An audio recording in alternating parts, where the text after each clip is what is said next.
Cantare con la chitarra in mano, lasciatemi cantare, sono un italiano. Buongiorno Italia, gli spaghetti al dente, e un partigiano come presidente, con l'autoradio sempre nella mano destra, un canarino sopra la finestra. Buongiorno Italia con i tuoi artisti, con troppa America sui manifesti, con le canzoni, con amore, con il cuore, con più donne, sempre meno suore. Buongiorno Italia, buongiorno Maria, con gli occhi pieni di malinconia. Buongiorno Dio, lo sai che ci sai cantare con la...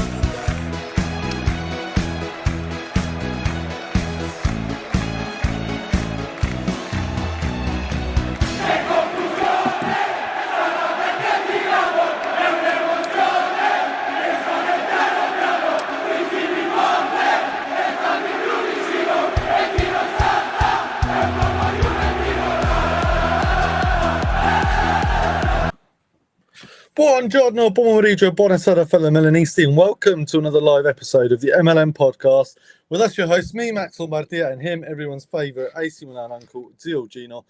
We are back after about 10 days or so. We're here to talk all things Milan. We'll talk about Gattuso as well. We've got a few bits and bobs we want to just go through. If you're with us, you're live.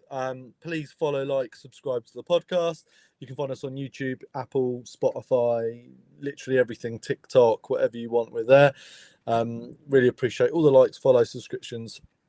In particular, in the sort of after the end of the season, gained loads of people, which I wasn't expecting. So thank you very much. Really appreciate it. How you doing, my man, Gino? How you doing? Yeah, we speak truth to power here, Max. Truth to power. I like it. Absolutely. Right. So look, let's just get straight into it then, shall we? So first thing on the cards, Gattuso's the new Italy manager. Have you handed your passport in yet?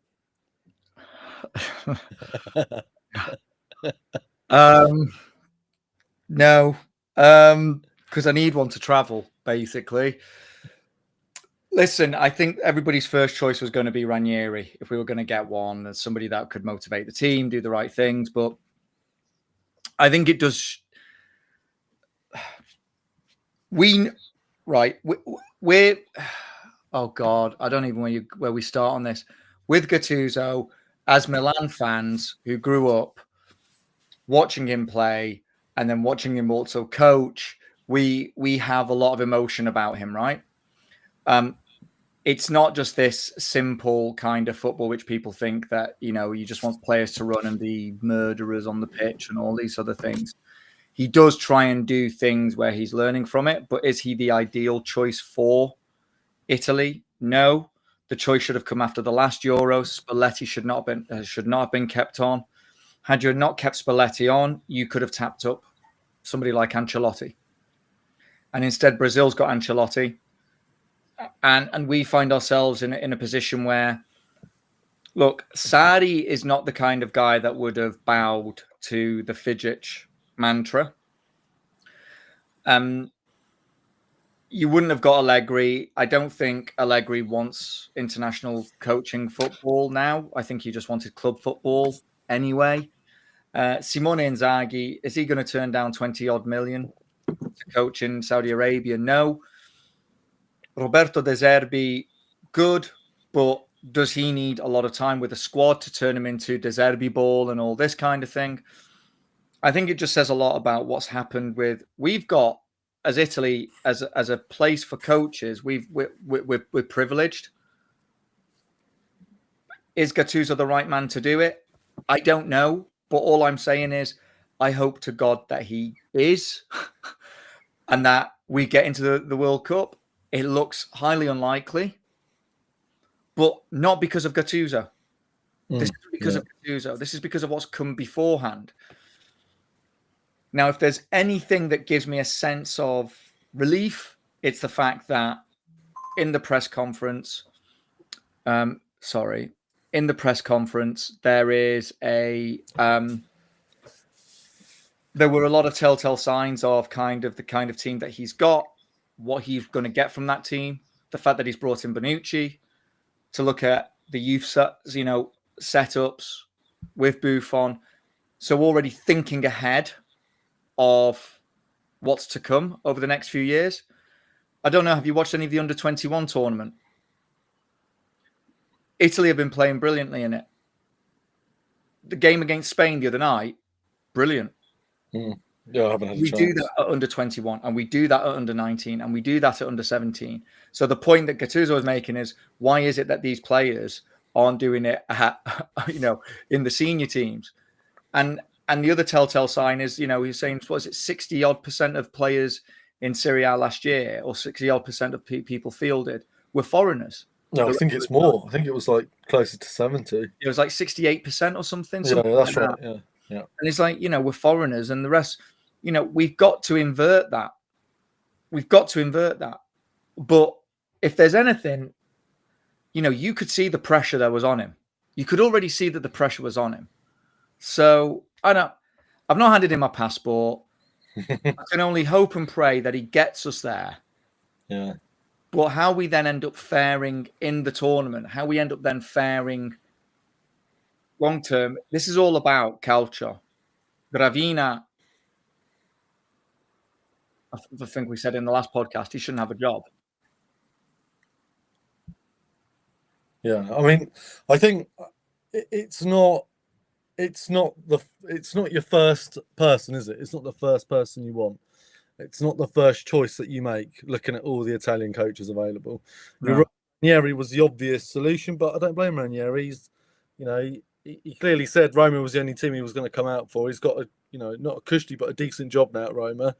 Why does he want to go put himself under all that pressure? What's the need? It's not his responsibility.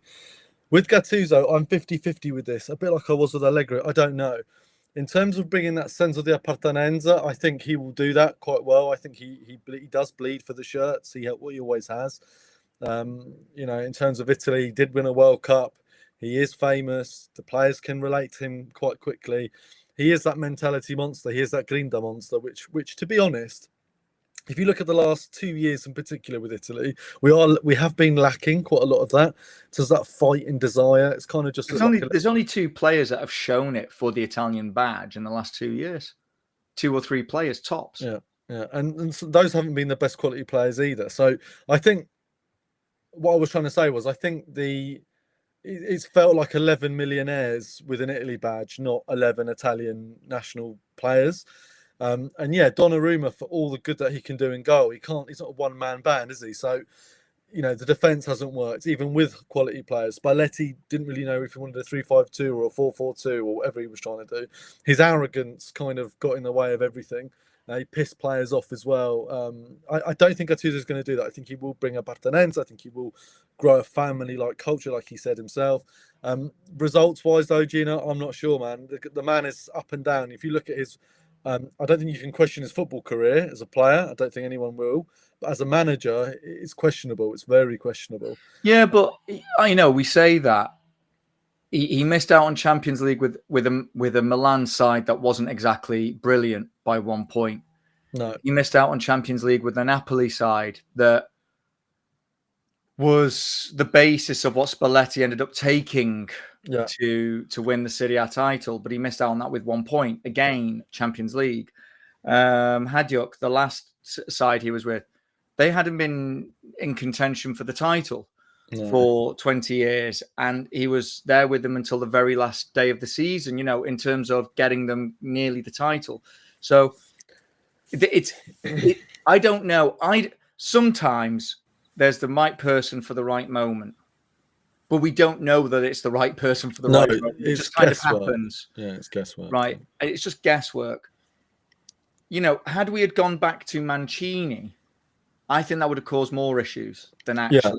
Yeah, new person is definitely the right thing. And I think, getting Prandelli in as somebody to oversee everything is a clever move. Because, listen, we don't qualify. It's the end of Gravina. But I think it's the end of Italian football in the way I think we go into this kind of next generation of football where we do see something have to shift. Politically, there's got to be a shift. There's got to be some sort of tax regulation about stadiums and how stadiums are built, and a change in land rights and things, because the only way that you can keep a lot of people kind of satiated and just feeling like something is working is by playing into certain aspects of their desires and certain aspects of what are the cultural intents of the nation. Like you've seen now, there's a lot of young Italian. There's always been a lot of young Italian cyclists, but now there's even more, and even more at the Giro d'Italia, right? And even more at the Tour de France. Why? Because they've invested in it. Look at what's happening in tennis, right? There's a lot of Italian players in tennis. There's the Italian volleyball team. Why? These are all things that have been invested in. And the only sport that's not been invested in, ironically, is calcio. Yeah. It's the only one. So things will change because they have to change. It's just how quickly does it happen? If we go to the World Cup, it's different. So just reading some of his comments. So I often hear people say that we're lacking talented players in Italy. There are 4 or 5 players on the national team that are top 10 in the world at their position. We just need to put them in the best conditions to play. So he's already trying to say the right things. There's a lot of pressure to wear the Italy jersey, but the word fear can't exist among us. We have to get the team to the World Cup. So again, stuff we want to hear.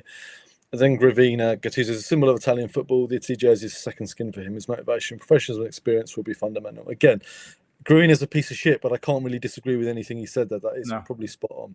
So look, I wish Gattuso well. I wish him well for the Italian national team's sake. I wish him well for our sakes.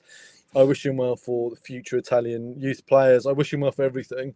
And I really hope that where he's failed in the last few years, this is his chance to pick himself back up again and do a great job. I did read a comment, I can't remember the guy's name on Twitter, who said sometimes the national coach doesn't need to be the same coaches for big teams. Sometimes certain people work in certain positions in time, like you said, in certain societies, in certain conditions. Well, the Spanish national coach who won the Euros 2 years back, last year, the men's.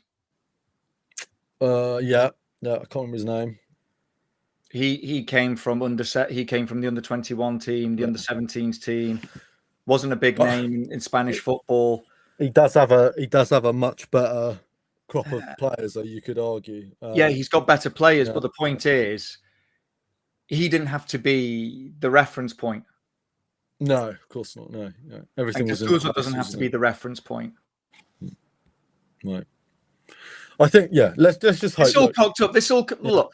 Let's just be honest. This all cocked up. This all went horribly wrong when Mancini didn't get us to the World Cup.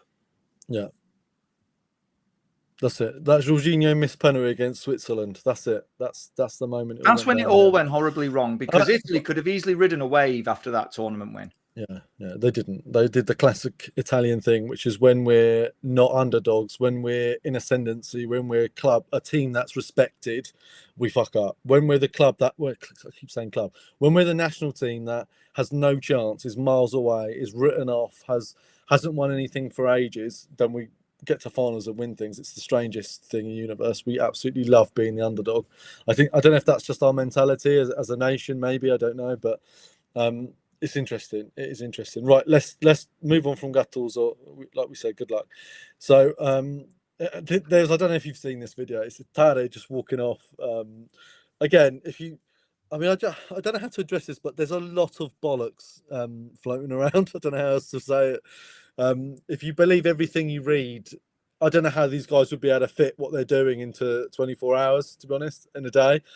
But what you did hear was a meeting, a summit between him, Allegri, and the bullshitters that run Milan at the moment, the spreadsheet wankers, apparently about asking for more money and all that sort of stuff. And apparently this just happens to be taken after he left that meeting. Again, read into it what you will. But he's walking off. He looks dejected. He looks knackered. He looks tired. He's also just like, where is the Milan Council's budget to do some fucking clearing up right there, isn't it?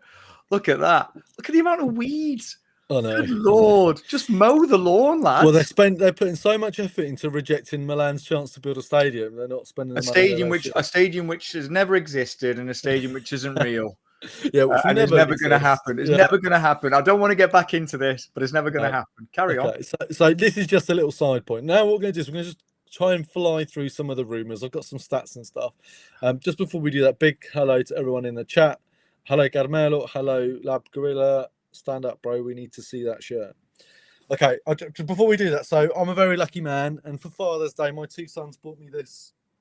Well, my sons, I think my wife bought me it really, but my sons bought me this absolute classic retro Milan shirt, which I absolutely love. Sometimes it's all those sleepless nights, all those worrying about bills and stuff. Sometimes it pays off. Before we move on, let's talk Teo Hernandez. So, Matteo Moretti's saying El Halal is still trying to get him, Inzaghi wants him. And then this kind of comes up, which is something I just want to quickly talk to you about. So, if no European offer materialised after the failure with Atletico Madrid, and if the Frenchman continues to refuse the offer from Al Hilal, there's a real risk that he will spend the season out of the squad. I call bullshit. I call massive bullshit on this. I don't think there's a world where you deprive yourself of Teo Hernandez, even if he's in his last contract or not. Unless they're going to go out and spend money, which they won't. Unless they sell, they're not going to buy. We can see that. And on a proper left back, and I mean a proper one, not some random bloke from the French league or Serie B or promoting Bartasaghi. I mean an actual left back with some degree of pedigree and some experience. He's going to play.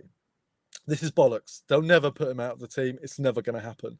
Now, if it happens, fine, but I just do not believe it. I think this is just that sensational and bullshit that we keep seeing in the last few weeks, in particular around Milan. So I shared a really good clip of you from our last podcast, which is quite popular on TikTok, where you talked about Teo Hernandez. Yes, very popular. You like that. Lots of likes, mate. Lots of likes. Lots of people agreeing with you. What are your thoughts on this? Do you think this is a load of rubbish, or do you think this is true, or would they do this? Like, Max Allegri is not an idiot. No, this is it. This is exactly it. It's like, why would you leave out the potential of somebody who could get you, let's just say, with 6 assists, right, for the season? It could be worth 18 points. Let's just say 6 assists is worth, a game each. Right? It could be worth 18 points. Let's call it could be worth 9 points. Max Allegri is not an idiot. And the people that write this stuff are. Yeah, I completely agree with you. Absolutely. I just think move on, because that's just... It's like disputing. It's like disputing. Did we land on the moon? And then seeing some lad on some sort of like push bike with 30 billboards that he's written on, that aren't even billboards. They're just like the back of a cereal box where he has his own newspaper, and he's got a guitar that's badly strung and doesn't even in tune, and he sings songs about Neil Armstrong, and he doesn't believe him. Do you know what I mean? It's just like, that's the level of nonsense we're talking about when people write this stuff. And this isn't to go back on what we originally said about Teo. We do, we do think his time's done. We do think he probably needs to move away, unless Allegri gets a contract extension and changes something, and he starts to perform all of a sudden. This isn't going back on what I'm saying. What this is just kind of calling out a lot of the crap that's out at the moment. And you've really, much of it, so much of it. You've got to be careful. Even I've slipped down a rabbit hole in terms of like reading things and looking at the sources and trying to work out is this true or not. But I don't believe any of this. I mean, I've left, as you can see, Core Sport there as the people that are reporting it, but it's not just them. Other people are saying it. So difficult one. Next rumor, this chap here, Javi, or however you say it, Javi Guerra from Valencia. I think he's the fact that his name is Guerra is ironic in a Max Allegri team. Allegri and Guerra doesn't exactly go together well, does it? A happy war. Don't know. What do you think about? Have you seen anything about this guy? Or so he looks like he's involved. He looks like he's part of the under-21 setup, although he was on the bench, if I'm not wrong, against Italy. I could be wrong. I can't remember seeing him. So and again, it looks like it's. What is this? This is another Musa type, another shot in the dark potential, could do well signing. This isn't a guaranteed signing. This isn't that. This is what we said, replacing Reinders with these sorts of players. Again, I'm not saying he's not good. I'm not saying he doesn't have the potential to be good. I'm not saying that he could be World Cup. He could be all of those things. This is like another one of those buy for 30, sell for 60, maybe, if they can even get that sort of things. The other player, Reinders for 60. Can't even sell. Yeah, I've got a topic on that later. The other player that we're linked to is Granit Xhaka. Apparently, we've made contacts with him. Sounds like a £10 million bid or something or other. Again, just my take on this. I'm not saying that Granit Xhaka is a rubbish player. I'm not saying that in any shape, way, or form. I'm not even. I know he's a good player. I know he's been solid for Leverkusen. He had 1 or 2 decent seasons at Arsenal. But is this a Reinders replacement? No, absolutely not. This is a player at 32 years of age, coming to the twilight of his career, probably looking for one or two last decent paychecks. Does he excite me? No. Is he one of those players that I think, that's going to really change the balance of the team? I'm not sure. I'm really not sure. Decent player. And again, if I just show you this, I use some stats from the MB data website. So I've compared Javi Guerra, Fofana, and Xhaka. So obviously Xhaka's green, Javi Guerra is blue, and Fofana is red. Now, I'm not seeing a massive difference between Xhaka and Fofana. I know stats don't say everything. There is an eye test. I get he's paid for Leverkusen. I get he's paid for Xabi Alonso. I get all that. I'm not an idiot. I have watched football for a long time, but I'm not seeing massive difference. I can see better with forward passes, slightly better with key passes, slightly better with forward passes. But in terms of carrying the full, defensive actions, duels, it's not that much better. Like, it's kind of like on the same level here. And you could also argue, and I know me and you spoke about this before we went on, I would say Serie A is a bit tougher for a central midfielder than the Bundesliga. I don't know. I'm not trying to be like a prem head. I'm just saying I think tactically it's tougher. What are your thoughts on Granit Xhaka? I'm not sold, but I'm not. I think he's the kind of. I think he's the kind of player that Allegri likes to have in a squad, like the time when he had like a De Jong in the squad, right? Yeah. That he puts them in a very specific position, very specific role to do a very specific thing. Yeah, I agree. Yeah. Just punching the mic. Sorry if you heard that.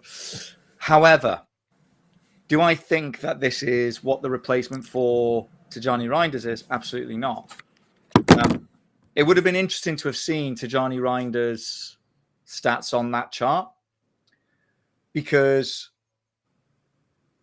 I think carrying and defensive actions are going to be really key in an Allegri team, right? Yeah. Can you carry the ball? Can you defend? Can you do the kinds of things that Allegri wants you to do? Hold up the play, release the ball once you've got players into their positions. That said, again, I think, you watch Granit Xhaka and he's also, like with the Modric signing, I think the thing is he wants somebody to lead in the dressing room. Yeah. Because that's what's been missing, right? Yeah. A bit too much bad behavior, a bit too much like, well, we'll do what we want. Can I share my screen? I want to show you what Reinders has got, but I don't know how to do it. Just can you do a screen share or screen share? This is a well-produced podcast, everybody. If you're listening to this podcast, Max is looking like a mouse in one of those tests that they do in research labs where you've got to figure out the maze. I absolutely suck at stuff like this. I really do. And then what makes me laugh is it doesn't. I look like I'm about to pass out because it's 32 degrees in this office. No, wait, let me do it. Let me do it. But either way, I think it's that. I think he's trying to find leaders, right? And already bring leaders into the squad, because he's probably saying, I've got 2 years, 3 years. I've got 2 bites of the cherry, 3 bites of the cherry. If I can establish already leadership and seniority and bring back that kind of thing into Milan, then I can do what I want to do in terms of with the younger players and the style of football. But we all know Max Allegri's style of football is Brexit ball. So yeah, leave it to it. And I think as well, like I'm not annoyed about Granit Xhaka. I don't think it's a bad thing. I just don't think it's as good as Do you know what? Do you know what it some is? people think it is. We are so devoid of excitement. Yeah, that's also true. Yeah. It's like we've been just brought down and say, Lab Gorilla, these guys are intent to do nothing more than placate the fan base with false hopes of ambition. Question is, what is that ambition? Will we be told to win City out? I suspect the truth is very different. I totally agree. I think the ambition is going to be, please just get top 4. We can't be without top 4.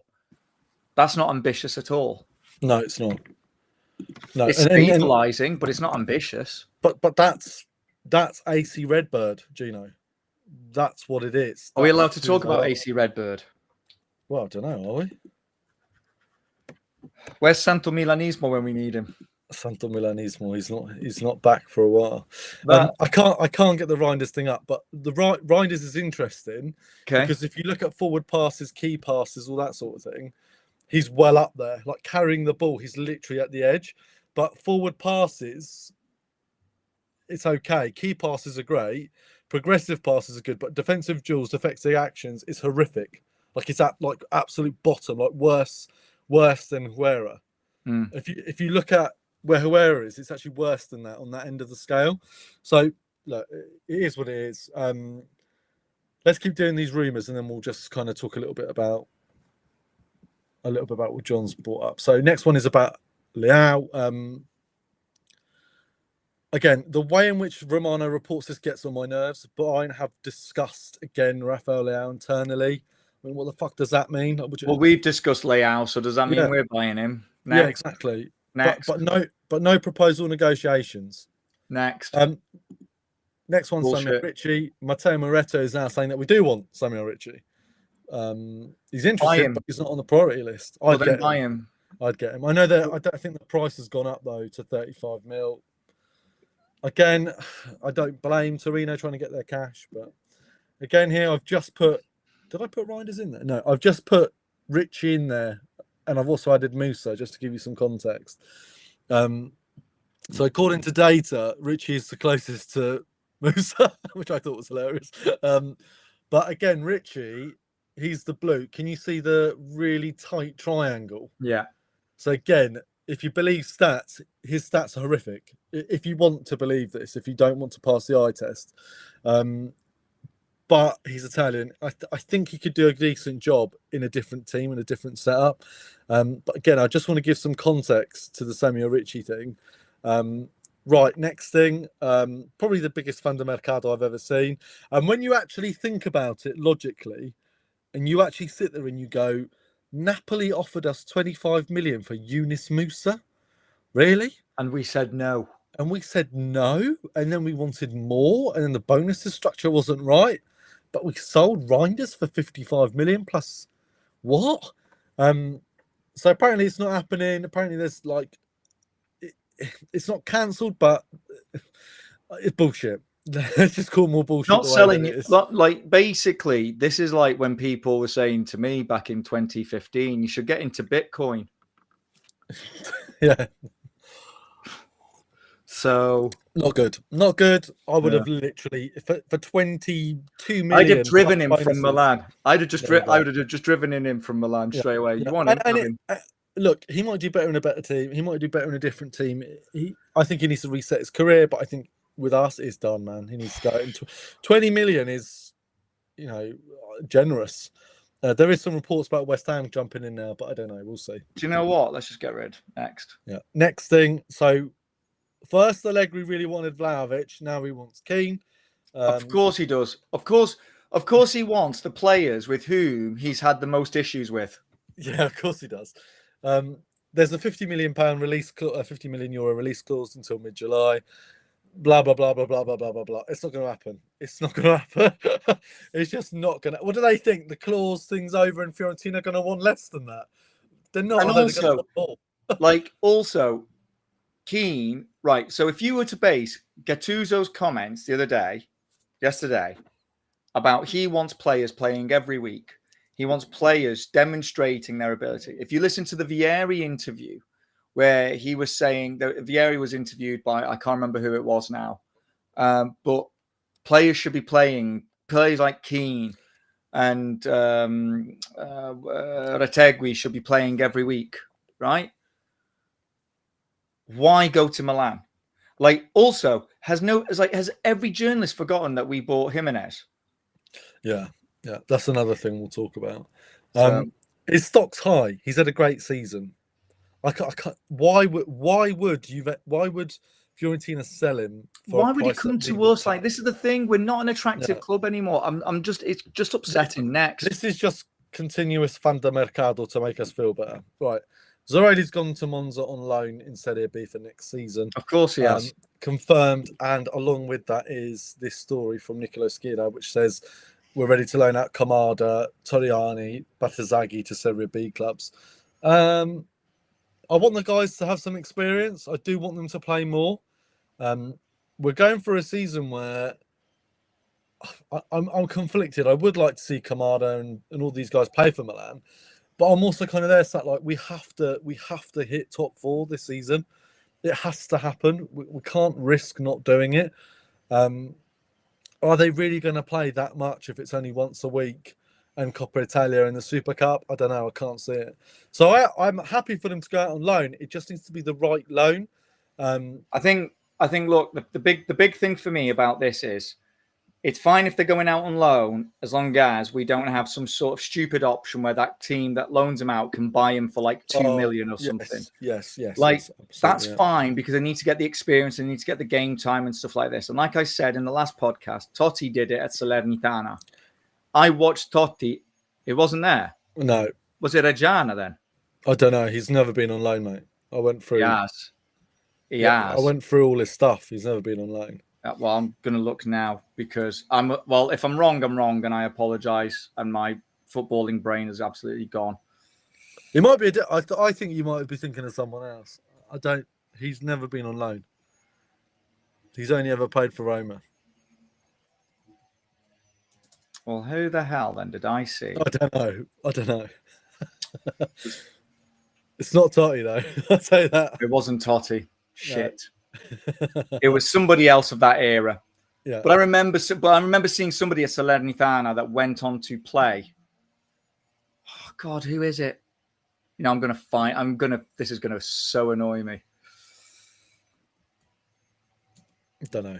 Anyway, these guys are going to go on loan to Serie B clubs. You're absolutely right. Even if it's a lower Serie A club, it's not a problem. You're absolutely right. I don't want to see ridiculous like 2 million buyback clauses, then we have to spend $1 million to get them back for something. It's ridiculous. We've done this before. I hope they get some playing time. I hope they become stronger players for it. I hope they come back ready to go. But realistically, I can't see them playing much next season. Right, next thing. Bologna are satisfied with Pobegga's season, but they don't want to pay 12 million euros for him. And apparently, Allegri likes the player. Of course he does. So this is another rumour mill where Pobegga might end up playing for Milan next season. Can't see him going far for it. So thoughts on Pobegga, Gino? I know you're deep in thought trying to work out who it was that you watched, but... Get rid of Pobegga. Don't like him. Never have. Next one, Leone from Parma, 18-year-old centre-back. Loads of teams linked with him into Juve, Milan. In terms of stats and stuff, he's rallied at 18 million euros, which is quite a lot for an 18-year-old under 19 player. These are his sort of like quick stats. Again, would make too much sense for us to sign a young Italian centre-back. So again, I can't see it happening. And I think someone would have to leave him to come in, a Tomori, a Chow, someone. But we'll see where that one advances. And then here we've got Jashari, who's another player that's linked to us heavily. He's a right back from Club Bruges, a bit more experienced, but with a much higher, I think rightfully so, valuation at 32 mil, 22-year-old player, Swiss. You know, is this all transfer market? Yeah, transfer market and MB data. So why are we not getting sponsored by it? Like, we're the only one that bring up transfer market. Come on. We're not big enough. Podcast. Clip that and stick it on TikTok. I will. The next guy, Guella Doué from Strasbourg, £20 million Again, looks like a decent little player, actually, looking at some of his stats. Valued at about 18 million, Ivory Coast. Again, decent season. So, again, these are just those kinds of random players that we're linked with constantly, whether it's transfer market, whether it's not transfer market, the usual places, Bruges, Valencia, Strasbourg, these kinds of teams, right? Like we said, we wouldn't see any kind of clear player in these positions coming back. It would be whatever there was about and how they could get it for the right money. You mentioned earlier Jimenez. Well, are we going to sell him? Are we looking for Vlahovic? Are we looking for Keane? Are we, what's going on with this guy? I think it'd be ridiculous to sell him. I think it would be absolutely ridiculous to sell this guy right now. I think he hasn't even had a chance. It's another manager coming in. I think he needs the summer. I think he needs a chance to show what he can do. I don't think he's a lost cause. I just don't think he got going as quickly as we thought we would. That's all. I think he can get going. I think if anything, because he scored on the first game, everybody thought, "Oh, this is going to be it. Now he's going to get us 20 odd goals." I think if you look at Allegri's systems in the past, you look at the type of centre forward that he's wanted. I think this is the type of centre forward that he's played with. Sort of aggressive, good in the box, holds the ball well. I don't think he's a bad player. I don't see why we need to get rid of him. Sure, get him some competition. Sure, go find another great centre forward to put with him. Sure, rotate, whatever, fine. But I wouldn't be getting rid of him. And if we are going to get rid of him to buy another one, Jesus, where is this going? We've talked about it a lot, but what are they doing? It makes no sense to me. Not financially, not sporting, nothing. Thoughts on Jimenez potentially going? I mean, again, it's a rumour. It's probably bullshit, but they come out somewhere, these things. Yeah, it's absolute nonsense. Absolute nonsense. It's nonsense. Next one, Morata wants to leave Galatasaray already. I don't care. I really hope he comes absolutely nowhere near Milan ever again. There are some links to him going to Como and places like that. What a rat, man. What an absolute rat. Morat, he should be called. Or Moratas. Absolute useless player. This is the thing we wanted to talk about. So, Serie A's lost really good potential player here. Diego Coppola's gone to Brighton for 10 mil. It's steal. Right. But he's gone right. So this is the thing, right? So I did see this being spoken about on another podcast as a clip that came up in my feed. That I don't even follow that bloody account, but it came up. I'm not going to say their names. I'm not a fan of them. Full stop. But they were talking about this. And it's probably going to be the only time that I agree with the fourth Jonas brother. He's lost a bit of weight, Gino. He's lost a bit of weight, to be fair. Yeah. No, not him. Oh, the right, other one. Okay, fine. Yeah, no, but the other, it's amazing what a Zempic can do for you, isn't it? So the fact that Serie A has lost a talent for 10 million. Now, if you're a top tier Serie A club, why are you not looking at this player? Why are you not looking for 10 million? It's absolute steal. Yeah. For 10 million. So is it that Verona didn't want to deal with an Italian club? Maybe. Or is it that none of the DSs just went, it doesn't fit into our model? And if I'm Tare now, and I'm looking at something like that, I'm going, could have had him for 10 million.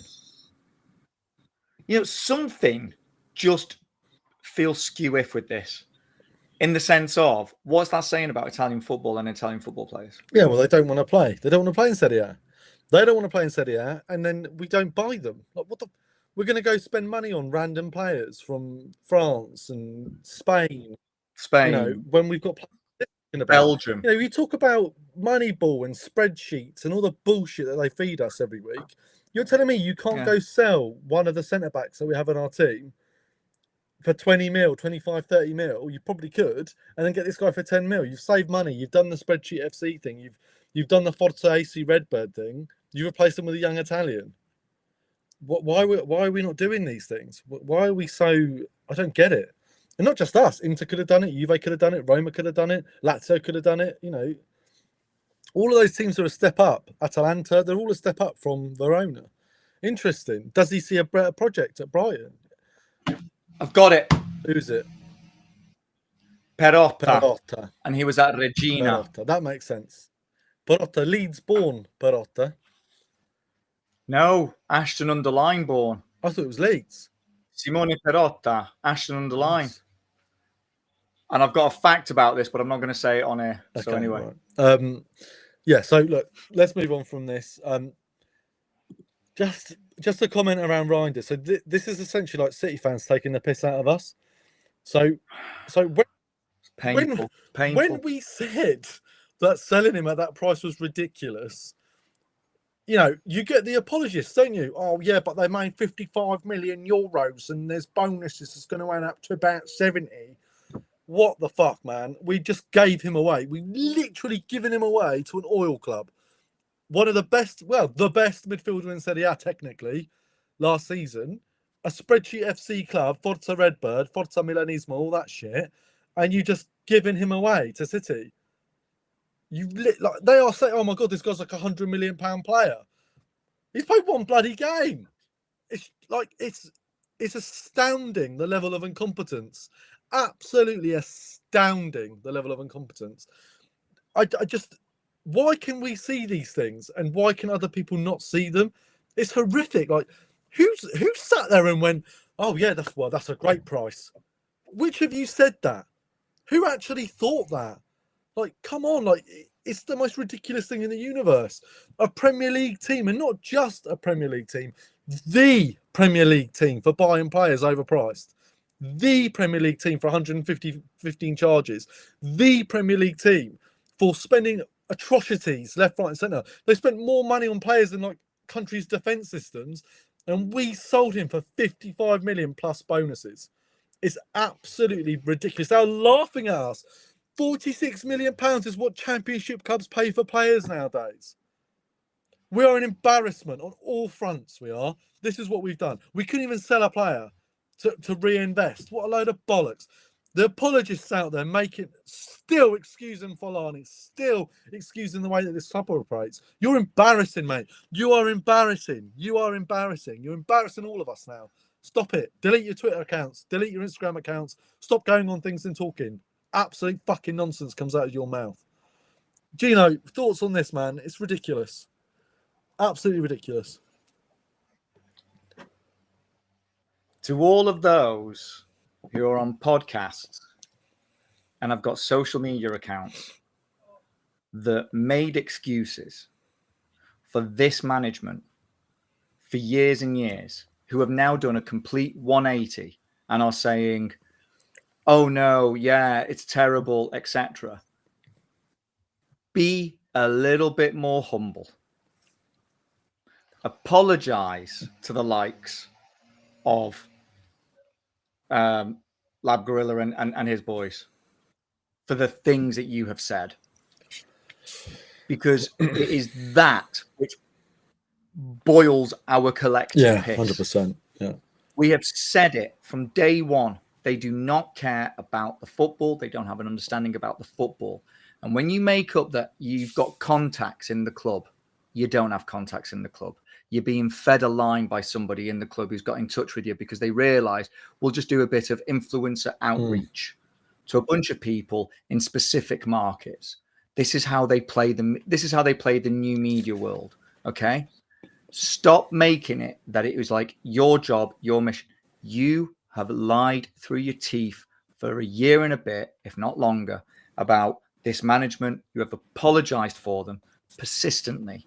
And it is this very thing that proves why. This isn't like we told you so. This is like, see, this is what we were saying.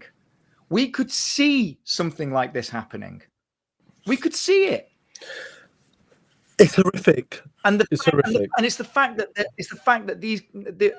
that now it's going to be lauded over us as a club as well. It's the fact that it's going to be, you got rid of your best midfielder for like, what, 50 million? What? 55 million euros. 46 million quid, they're saying. What the fuck? 46 million quid. Just no. The thing is, though, no, I don't want to speak. The only thing I'll say, Gino, and what you were saying there is, a 300,000 subscriber YouTuber in Italy says it, and it's correct. Anyone else says it, they're fake fans. It's credible. It's literally incredible. It's literally incredible.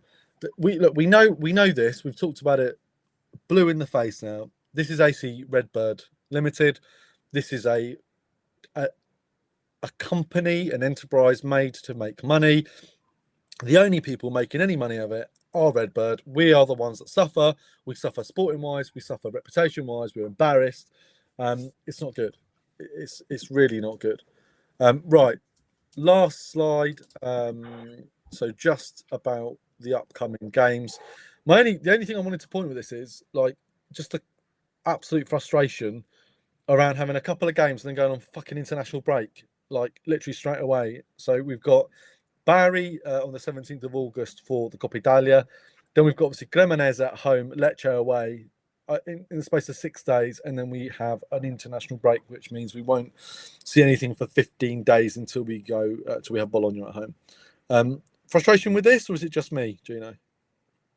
No, frustration, because fundamentally what you can do is, look, if you want to be really dynamic about all of this, what you could say is, right, where are the countries in the world where it's a little bit cooler? Yeah? Right? Because playing in August in Italy is dumb. It's just dumb, right? So you could say, right, well, no, how about Norway? Or how about a country where the infrastructure is there that you can actually, right? Take Serie A on the road for the first 5 games. Mm-hmm. Yeah? Specifically designate a country. If you wanted to go real kind of all different directions on this, take it to a specific country, identify 6 stadiums and play in those 6 stadiums. Yeah? That kind of tournament style, but that it's our Serie A. In the way that the Tour de France does it, where they start, and the Giro d'Italia does it, and Vuelta does it, where they start in a different country, yeah? And then they go into their country after a few stages. So why can't football do that for the first 4 or 5 games? And here's what you do, right? By doing that, you are opening up Serie A to new fan bases, which makes it more marketable, which means that selling the TV rights is going to get you even more money, right? You've got the players then in a better position for international duty if you're going to have that break for 15 days. Yeah? So if they're playing in a cooler climate, there's less chance of injury, less risk of injury, less risk of having any kind of problems. Do that. If you're going to be dynamic about it. If you're not going to be dynamic about it, don't start the season in August. Start it in July. Do you know what I mean? Get 10 games in. Club World Cup as well, haven't they? All in the middle of everything. Which is again the big. Have you seen any game in it? I'm not interested. And I know when I say that, it's all because you're a Milan fan and they're not in it. But I genuinely don't care. And if you wanted to make it the Club World Cup and it was all about the best teams, well, then are we going off past performance or current performance? You know what I mean? So it's a bit daft. It's just a little bit daft. And the whole point about it is either be dynamic and do something really interesting about opening up the Serie A market. So that way, because the stat that scared me the other day was that Napoli winning Serie A got 70 million. Southampton getting promoted to the Premier League got 140 million. Right? Sunderland getting promoted got 140 million.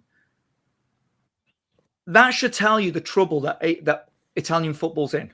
So why are we not doing anything about that? Why are we not being dynamic in the way that we think? You could take the start of Serie A to somewhere like South Africa, for example, right? Because it's the same time zone. Yeah, you could easily do that, right? You could easily take it east. You could take the tournament east, right? And just basically say, look, we're playing at this kind of area, this blah blah blah. Get 6 to 7 games out of the way. Be really dynamic about opening up the TV rights, about the sponsorship deals, all these other things. You could have done something like that. Instead, by doing it this way, all you're doing is you're just flogging a dead horse again and again and again. You're not making Italian football look attractive. You're not marketing it well. You're not doing absolutely anything. And then what you're doing, you're basically saying, no more league now for 2 weeks. What other leagues doing that? Is the Premier League going to do that? Maybe not. I don't know. Yeah, I mean, you're right. What is it? The definition of insanity is doing the same thing over and over again and Expecting a different result. And that's what Italian football is, I think. I'm afraid. It's the 70 million for the Napoli win and the 140. It's the 140 for Sunderland. That's the thing that for me is just like. But that's where. But that's where we haven't. If UEFA had any kind of actual power, the 115 charges against Oil Baron FC would be kicked out, right? Well, straight away there'd be issues, massive issues. But B, they'd be looking at this kind of funneling of money to make football more competitive. They'd look at it and they'd go, Sunderland doesn't need that 140 million. But the people that win the Premier League don't need X amount. I don't know how much it is to win the Premier League. How much? Oh, it's ridiculous. What are you saying then? They should use the money differently? Yeah. So, Liverpool earned around 181 million in prize money for winning the Premier League. You still there? Yeah, went for sorry. Liverpool got 181 million. What I'm saying is, instead of making it 150 million, because that's like the golden elevator, isn't it? Because then they've got the parachutes as well when they go down. Just look at the European leagues. Take the top 8 leagues in Europe or the top 7 leagues in Europe, and you basically say, look, we've got to equalize the money here. We've got to equalize the money. And we've got to look at the way that the TV structure works across all of these leagues. If you want to keep on having competitive leagues in countries and inspire the next generations to watch it, because the problem is, like John's saying, that being told time and time again that the entire problem is with the league is piracy. It's not piracy, right? When I was 8, 9, 10, 11, 12, or whatever, even when I was going up to uni, you would still get 2 Champion League's games, right, on terrestrial TV. And then you had the highlight show later on at night, which is when Roy Keane was becoming a bit more of a pundit name, right? And the point is, that is what was keeping people interested, young kids interested in watching football. But now it's only, do you have Sky? Or do you have the piracy sticks? Or do you have whatever provider, Dazan, BT Sport, whatever it is? The point is, it's because there's so much money in it. Change the way that the money is structured. Change the way that you market and produce these products that you want people to mass view, right? Change the way you do that. You change the sport and you make it a better sport for more people, not limiting it. Yeah, but admittedly, you're going to get a hell of a lot more the people on your cap. But I'm just saying. Yeah, right? But you're right. But you generate. But you won't. What I'm saying is that's the right thing to do, maybe ethically, but they don't give a shit about that. No, of course they don't. Of course they don't make their money. No, of course they don't. And what they do is they, in terms of FIFA, I mean, they're fucking corrupt as hell. But the Premier League is what it is, thanks to the Premier League. Like, it's done everything for itself, and we can. It did everything for itself, and that's right. It did everything for itself, but it's never once shied away from putting pressure on governments to do certain things. Everybody talks about Harry Redknapp being like this. Oh yeah, he's this charmer and everything. In the Citizenship Bureau, right, was in Sheffield for a long period of time. Yeah, so it's where all the applications come in for visas. It was renowned that he would always have an entourage go to Sheffield and put pressure on and be calling that's gaming the system, pure and simple. Yeah, that's gaming it. And the point is, you can look after number ones. That's fine, right? But what I'm saying is, Serie A, because of people like Gravina, because of this sclerotic management system, which doesn't understand something like creating a calendar like that, you don't make it a product that is marketable, that can be worth anything. So therefore, you can't put pressure on other leagues to basically say, listen, guys, we need to take a step back a second and look at the way that we look at football as a product. This Club World Cup is for absolutely nobody. Who's it for?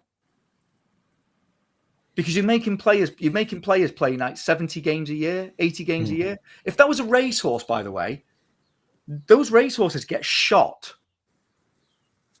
with injuries. Yeah. So it's like you're doing this to human beings. There's going to be lots of cases in the future. I'm already predicting it, like how there was in America with all the CTE stuff and all that. There's going to be lots of cases with footballers about their joints, hips, knees, all that stuff, right? The way that the ball is whipped in at like over 100 miles per hour and somebody's heading it. What damage is that doing? Yeah, and you're making them play 70 games a year. Just increasing the risk. What I was trying to say about the Premier League is they are what they are because of themselves. They market themselves well. The teams have bought into a system, and it's not the FA. The FA is not great. It's the Premier League itself who have just done all the right things in all the right order, and now are an absolute money-making machine, which enables all their teams to do better, to buy players for more, which, when you think about it in the context of the Reinders thing, is even more frustrating, because you think a club like Crystal Palace could have spent 45 million on Reinders, let alone Man City. Yes, that's a problem. Yes, that is not right. Yes, ethically, that's how can a club like Milan, a 7-time Champions League winner, 19 league titles, suffer so badly from it? But that's just how it is. Yeah. And the only last thing I want to finish on is just what Lab Gorilla said here, and then we'll end it.